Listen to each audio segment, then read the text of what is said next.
Hello everyone, this is Logan Brewer. I was just wanting to do a quick little video today, talk about what the economics are of essentially this recession that we're coming into due to a pandemic. And I also have a small theory as to how this is going to affect the small businesses. This is really the first time in modern times where we're going through a pandemic like this.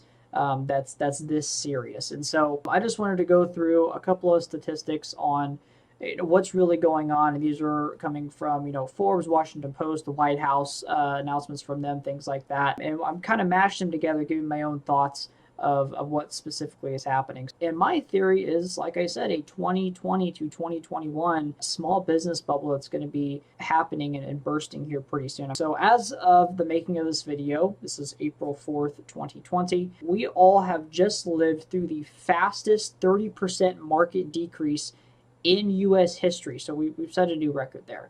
And it's extremely easy to think that this is entirely different from any other recession, any other depression that the world economy or that the U.S. economy has been in. And I actually do not think this is entirely different at all, just because a pandemic is happening. There is a few different characteristics and a few different things that the government and businesses are doing different because of that. But I think the same effect is going to be happening as if we were in a regular recession.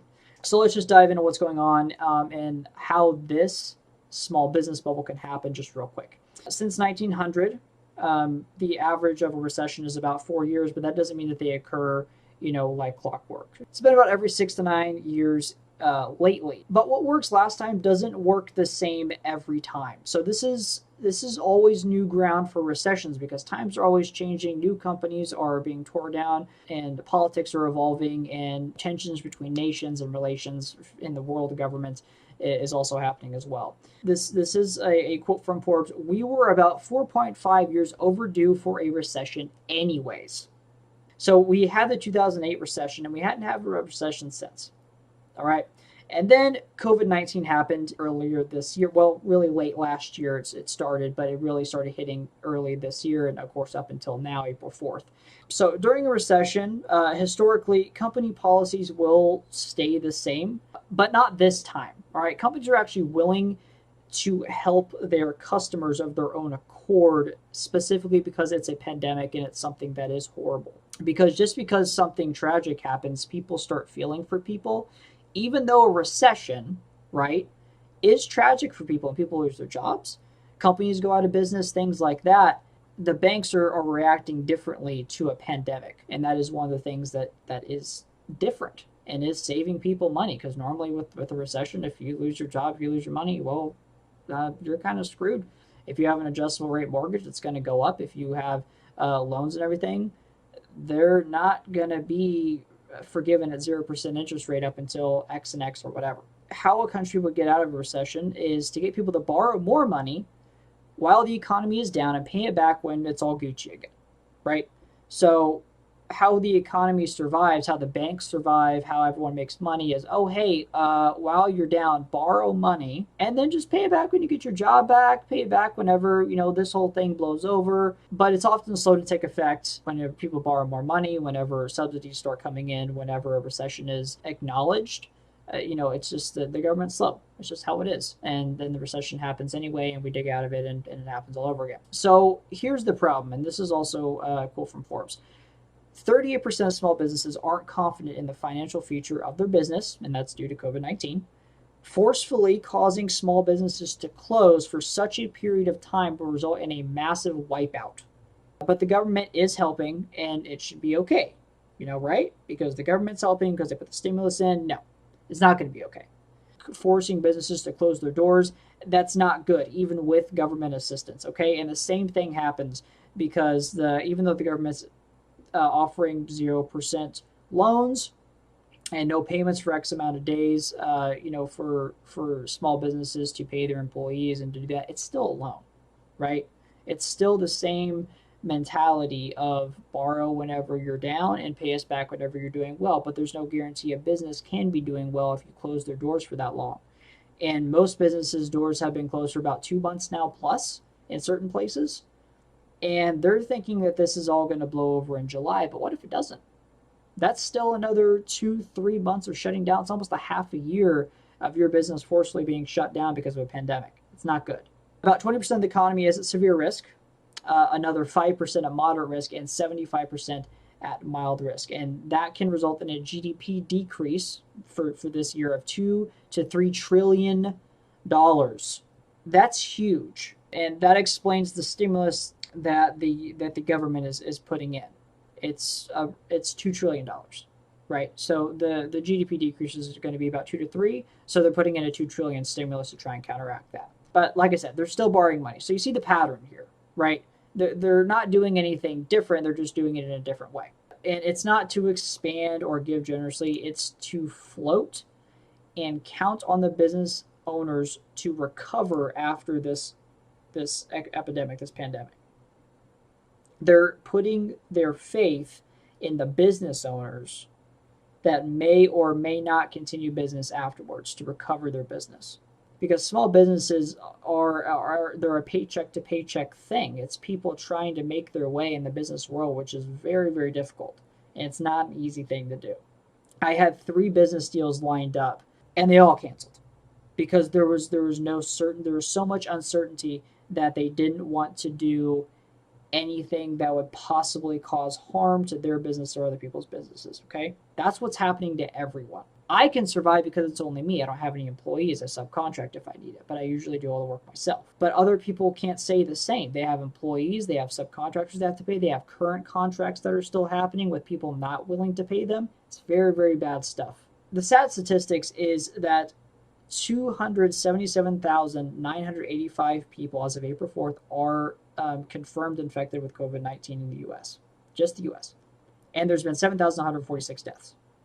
And this is going to grow at an exponential rate. And the White House says the death projection is 100,000 to 240,000 people after this is all said and done. Most think that's too much, and others think that it could be within the millions, even with social distancing, even with the policies they've currently put into place. Now, why does that matter? How do deaths affect small businesses directly? And no, it's not what you think. This is why I think there's going to be a small business bubble in late 2020 and early 21, is because of the deaths. Why those deaths matter, older people are at risk for it. Specifically, people over 65 and who have immune disorders, well, that affects everyone, pre-existing conditions, etc. But people over 65 are very much susceptible to it and can die from it very easily. Who owns businesses? Yes, some young and middle-aged people do own businesses, but many companies on the small to medium sizes are ran as mom and pop shops by your grandma and grandpa, by older people, because they're bored and they wanted something to do and they had a little bit of money in the bank, so they opened up a restaurant. So they opened up an antique shop. So they opened up something, right? But they're also the most susceptible to die. And as horrible as this may sound, like I said, they do have a higher likelihood of dying and leaving their businesses to nobody. Yes, their friends or family or their children can take it over because it's left to them in the will or it's left to them, whatever. But most are already living their own lives and probably won't uproot everything to take over mom and dad's or grandma and grandpa's business. They'll sell the assets. They're going to stop paying rent for wherever they're renting from, or simply sell the land or the building too. That is what is going to create the bubble. Now, small businesses are majorly governed by natural selection.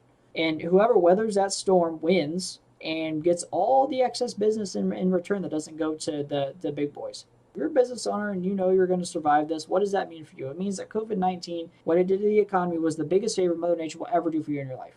Now, I'm not saying that COVID-19 was a good thing. It's a horrible thing. People are dying. People are being infected. The world economy is crashing. It's horrible. It's a horrible thing. I'm saying what it did to the economy is an overall win for you if you can weather it. Because now the world is suddenly opened up. You now don't have those 3 competitors that you used to have. Or if you're in a big city, you don't have that dude on the street corner anymore taking your business. He's gone. So they're going to come to you. They're going to walk down the same path, and instead of stopping there, they're going to stop in your shop. You don't have the competitor across the street anymore. You don't have the competitor 2 blocks away anymore. All that traffic goes to you. You make more money. You can now buy cheap assets. They're going to absorb the customers left behind, and now property is going to be less because there's much more of it. And it's projecting that 1/3 of small businesses and 23% of medium-sized businesses are at extreme risk of shutting down for good, even after it's all over. So that's my bubble theory. For me, this is not easy either. This is not coming from a guy who has, tens of thousands or hundreds of thousands of dollars stored in the bank. I mean, it's just as simple as it gets. That is the truth as well. I just am trying to see the writing on the wall and trying to see a silver lining. And that is the silver lining. If you can survive this, you are going to be better off than you ever have, and your business will thrive. Well, of course, if you're running your business correctly. You expected to spend, $10,000 refurnishing your house, and then you come across an estate sale, and you're the first one there, and everything is 80% off of what they originally marked it down to, because no one came yesterday, because no one has money. And if you don't own a business, if you are a regular person, then maybe after this is a great time to pop up. Maybe you can take out me one day because you're better at digital media, because you're better than this company, because you're better than what I thought was possible. May happen, may not, may happen a small bit of the way here, but it's always nice to be prepared. It's always nice to have a little bit of forethought of someone who's on this side of things, who is a business owner, who's looking at this data, who's really deep diving into this. Anyway, thank you guys so much for watching. If you're watching, or if you're listening on audio on the podcast, definitely leave a like, and follow, subscribe, do whatever you need to do to follow the Creative Napalm podcast. And then if you're watching on YouTube, great. Sorry for the crazy green screen in the back. I annexed myself to the back room. Again, thank you guys so much for listening and or watching. I hope you learned something today. I hope you fact checked me. If anything that I said was wrong, please let me know. I would love to know so that I can improve on that later on whenever I have another video idea or whenever I talk about economics again. I will see you guys later in the next episode, the next video of whatever I come up with. Thank you guys. See you.